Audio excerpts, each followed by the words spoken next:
Welcome The back to Facing the Future. I'm your host, Bob Bixby, and Tori Gorman and I are talking to the Concord Coalition co-chairs, former Senators Bob Kerrey and Jack Danforth. We said a lot of great things during the commercial break, so we're going to go back to Bob and see if he can remember. But basically, we were talking about changes in communication since we started years ago.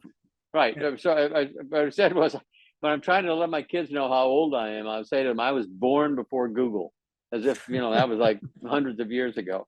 What these search engines give is every citizen what they need to find out what's going on. You can't any longer say, oh, I didn't know about it. I didn't go to the Library of Congress and dig out all these files, which is what we had to do in the past. You can Google all this, so you can DuckDuckGo all this. So whatever we want to do to get this information, it takes you an hour or so, and you'll come face to face with this. Mathematically, it's not difficult to solve. It is a demographic problem. We're going to have to, but we have to acquire the patriotism to do it. You can't just get what you want right now and to heck with everybody else. So it's gotten harder, though. I mean, now, in addition to Google, I've got social media. I got, the iPhone came out in 2007. You see people, well, what do you think we ought to do, Senator? Whiplash, and the camera's going in their face, and they're afraid to say yes or no.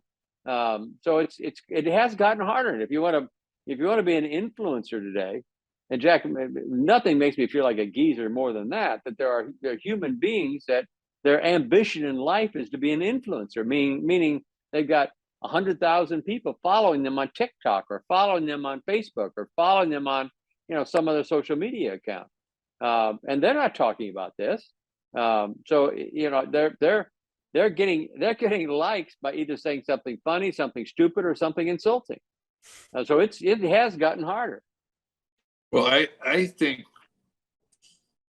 the hope is that there are practical consequences for real programs that affect real people that are heading our way in the near future.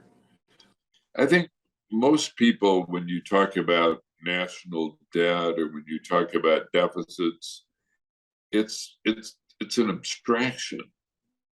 But when you talk about programs that are in some jeopardy that affect them, then you get their attention.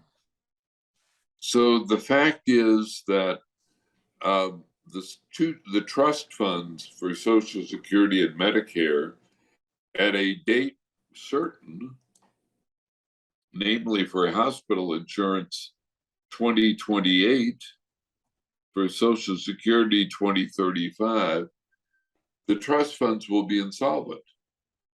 So, meaning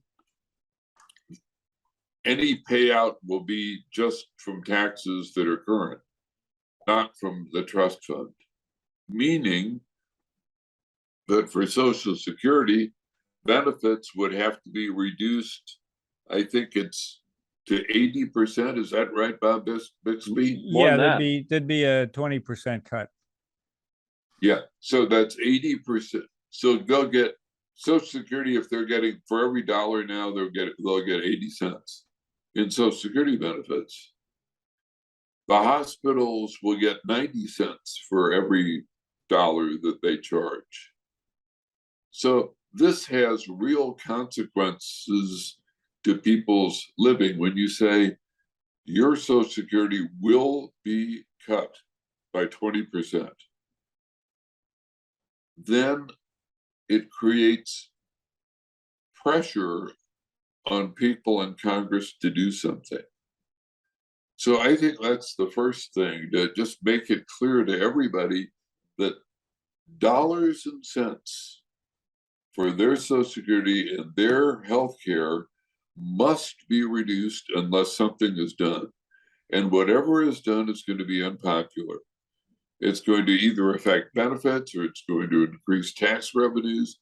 It's going to do something that's unpopular, but we have to get on it. It's urgent, or something bad is going to happen to you.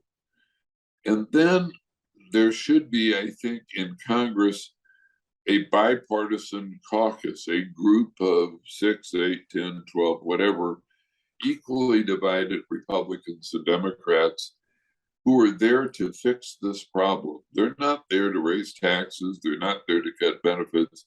They're there to fix the problem. I think that is the hope on the entitlement side for doing anything. It's not going to affect discretionary spending, but discretionary spending is an increasingly small fraction of total federal spending. So to approach it from the standpoint of benefits that are very important, particularly to older people, and that they're going to be cut and we've got to fix the problem, to me, that offers some hope. I like the idea of a dedicated caucus. Easier to do it in the Senate than in the House, but I like the idea a lot because I think it's positive, it's a solution, and I happen to think it'll work. Because as you know, you can get your own caucus will penalize you if you get too provocative on this issue. Mm-hmm. And you said it earlier, Jack, that people care. They're watching polling numbers about for re-election. I mean, I probably have tortured you all with this old joke, but the joke I see relevant to this is that there are two kinds of people in Washington: people who can count and people who lose. And the problem is they're counting polling data for themselves. They're not counting this terrible problem. If you're 50 years old or younger, the Do Nothing Plan, which is supported, I believe, by almost every member of Congress, is going to cut your benefits by 20%. That's what the Do Nothing Plan does, and or raise the taxes on your kids and your grandkids who are still in the workforce. So the problem is that I think members of Congress have been able to avoid answering the question, what if you don't do anything, which is what you're proposing?